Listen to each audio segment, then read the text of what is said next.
नमस्कार. मराठी मायबोली कथा या आपल्या यूट्यूब चॅनलवर तुमचं खूप खूप स्वागत आहे. ही जी कथा आहे ही पूर्णपणे काल्पनिक आहे. या झाडाचा हा जो बुंदा आहे ना, तो काहीतरी वेगळाच वाटतो मला.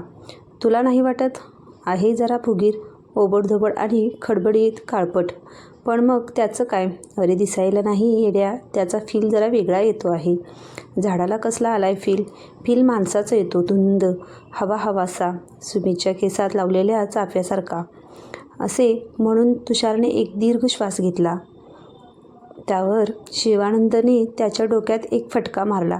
तुला काही सुचत नाही का रे मुलींशिवाय? आज काय सुमती, उद्या कोण मधुमती, परवा कोण रश्मी. शिव्या, या वयात हेच करतात. मी नॉर्मलच आहे, तुझ्यासारख्या पकाऊ नाही आहे. सारखं काहीतरी संशोधकासारखं शोधत फिरायचं. आधीच इथे दिवसरात्र तो दगडांचा अभ्यास, ते रॉक सायकल आणि ती बोवेन रिएक्शन सिरीज करून पिट्टा पडलाय. म्हणून जरा फिरायला जाऊ मोकळ्या हवेत म्हटलं तर तू आता झाडाचा अभ्यास करायला लाव मला. अरे अभ्यासाचं नाही म्हणत मी, वेगळा म्हणजे तू नीट बघ, माणसाचा चेहरा वाटतो बुंद्याऐवजी. बरं, माणूस तर माणूस. आता तू चल बरं इथून, आपण तिकडे त्या पलीकडच्या रस्त्याने जाऊ, तिकडे हिरवळ जास्त आहे. तुझ्या शिवानंदला ओढत पलीकडे घेऊन गेला, पण मनात तोही जरा चमकलाच होता. त्या डेरेदार झाडाचा प्रचंड मोठा बुंदा खरोखरच एखाद्या रागीट माणसाच्या चेहऱ्यासारखा दिसत होता. पण त्याने हे कबूल केलं असतं तर शिवानंद रोज येऊन इथे बसला असता, निरीक्षण आणि प्रयोग करत. जिओलॉजीच्या अभ्यासाबरोबरच वैश्विक ऊर्जा हा शिवानंदचा आवडता अवांतर विषय होता. संपूर्ण विश्वात एकच ऊर्जा आहे आणि तीच आपल्यातही आणि सर्व प्राणीमात्रात आणि अचल वस्तूत म्हणजे दगडातसुद्धा आहे. सर्व जग हे स्पंदनावर चालू आहे. म्हणूनच आपल्या मानसिक सामर्थ्याने आपण हवी तिथली ऊर्जा जागृत करून त्याच्याशी संवाद साधू शकतो, कनेक्ट होऊ शकतो, असा त्याचा ठाम समज होता. रोज मेडिटेशन करून काही अंशिक का होईना एकाग्रता साधणे त्याला जमू लागले होते.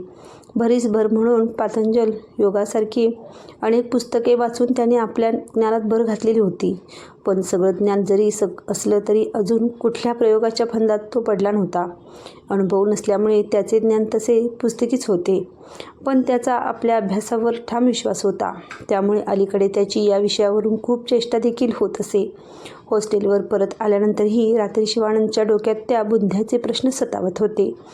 पुढे काही दिवस परीक्षेच्या गडबडीत गेल्यामुळे शिवानंद झाडाबद्दल विसरून गेला. परीक्षा झाली आणि कॉलेजला दिवाळीच्या सुट्ट्या लागल्या. आता सर्वजण आपापल्या घरी निघायची तयारी करू लागली.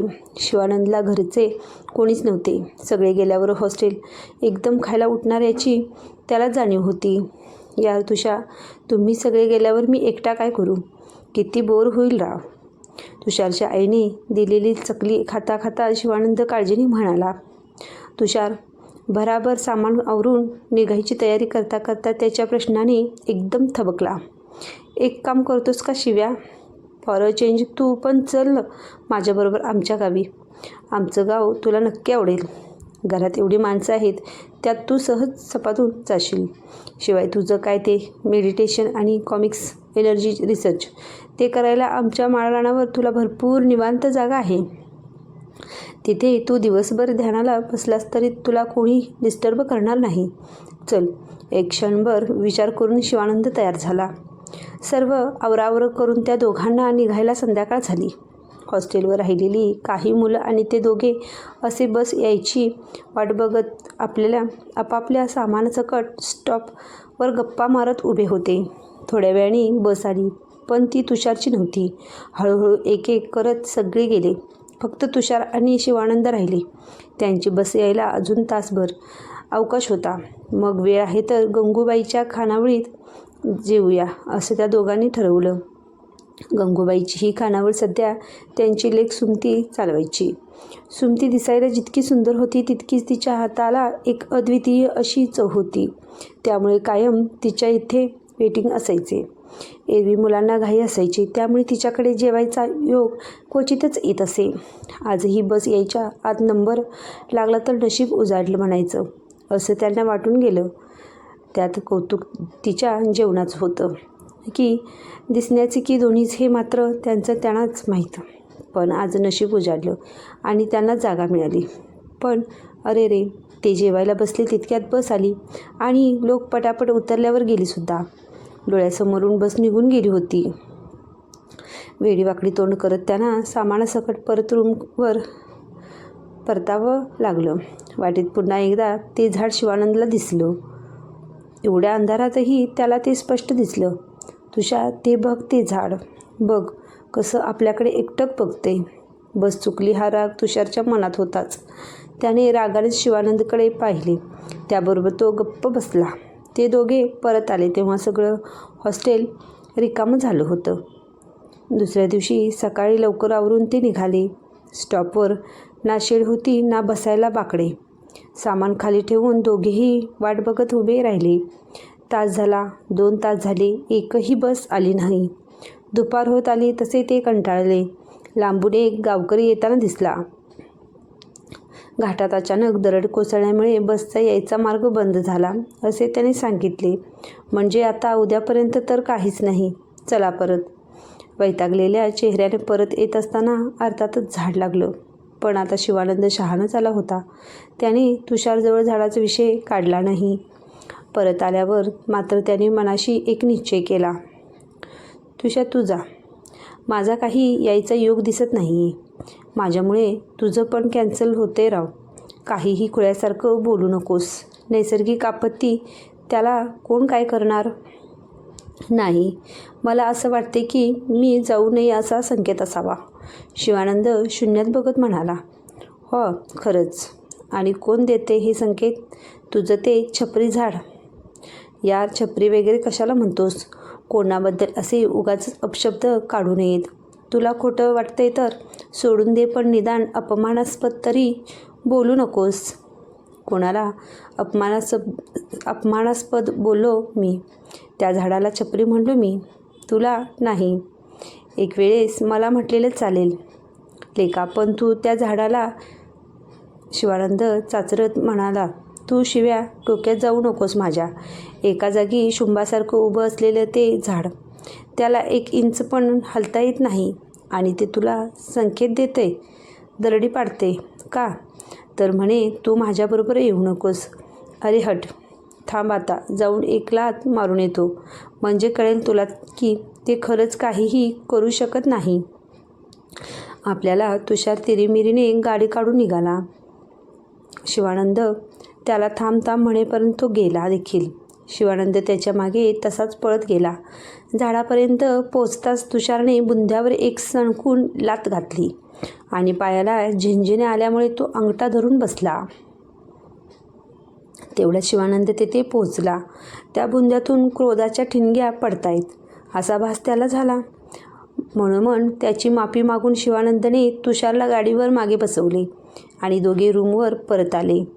दुपारी जेवण होईपर्यंत तुषार बराच शांत झाला होता.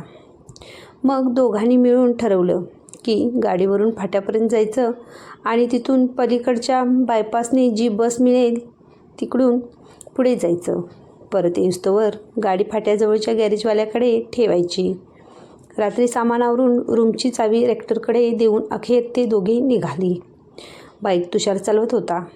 मागे शिवानंद दोघांचे लगेच सांभाळत कसा बसा बसला होता. दोघेही फाट्यापर्यंत पोचले. पाहतात तो काय, गॅरेज बंद. आता काय करायचं? तुषार वैतागला. तेवढ्यात एक जीप धुरळा उडवत त्याच्या शेजारी येऊन थांबली. आतून लाल पिचकारी सोडत ड्रायव्हरनं विचारलं. पाहुणं कुणीकडं? कुंजरवाडी फाट्याला निघालोय दादा, पण काही योग येईना झालाय. तिथून बस पकडून पुढच्या गावाला जायचं आहे. पुढं कंच्या गावाला जाणार? बामणोली. मग चला माझ्या संगट, मी बी तिथंच चाललूया. लांबचा पल्ला आहे, तेवढंच मला बी कुणीतरी सोबतीला होईन. पण दादा, तुम्ही इकडं कसं काय? शिवानंदनं विचारलं. अरे, काम आहे एक पाटलांकडं. चला बसात, काम करून मग पुढं जाऊ. लई नाही, तासाभराचंच काम आहे. ड्रायव्हरचे तोंड जरी पानाने लालभडक झाले होते तरी जेंटलमॅन वाटत होता. दोघेही तयार झाले. पण गॅरेज बंद आहे तर गाडी हॉस्टेलवर लावायची आणि तासाभराने ड्रायव्हरने त्यांना पिकअप करायचे असे ठरल्यावर तुषारने गाडी वळवली. आता तो आणखीन खुश झाला. थेट गावापर्यंत जायची सोय झाली होती. दोघेही सुसाट हॉस्टेलवर निघाले. रस्त्यात पुन्हा एकदा ते झाड दिसल्यावर तुषारने त्याला कशी जिरली. आता आम्ही थेट जाणार अशा अर्थाने बत्तीशी दाखवून वेडावून दाखवलं. आणि त्याच वेळेला त्याचा एकदम बॅलन्स गेला. सरळ जाणारी गाडी एकदम झाडाच्या दिशेने तिरकी जाऊन जोरात त्या बुंद्यावर थडकली.